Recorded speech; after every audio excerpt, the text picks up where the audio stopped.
তারা বলে আমরা নাকি নতুন প্লেয়ার। আমরা যেই সময় গেম ডাউনলোড দিছি তখন ফ্রি ফায়ারে বৃষ্টি পড়তো, তখন একটা কাস্টমের জন্য সারাটা সপ্তাহ কষ্ট করতে হইতো।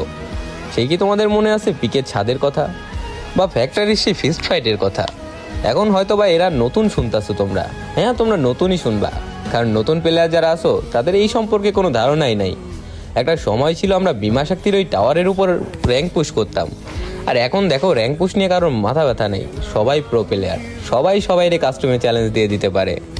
এখনকার প্লেয়ার তো কাউরে কেউ সম্মানই দেয় না। বাট আগে আমরা যদি 1v4 ক্লাস করতাম, আমাদের বিগ ফ্যান কয়ে চিল্লাইতো সবাই। আর এখন দেখো 1v6 ইজিলি মারতে পারলেও সেই 1v6 এর মায়ের খায়া বিগ ফ্যান করার মতো কেউ নাই। হয়তোবা প্যানেল ইউজার বলবে, নয়তোবা বট বলবে। আসলে এটাই হয়তোবা সময়ের ব্যবধান। সময়ের সাথে সাথে সবকিছু পরিবর্তনশীল। হয়তোবা কোনো একদিন প্লে স্টোরের বুকে এই গেমটা থাকবে না, তবুও বলবো সারা জীবন এই গেমের প্রতি এক ফোঁটাও ভালোবাসা কমবে না।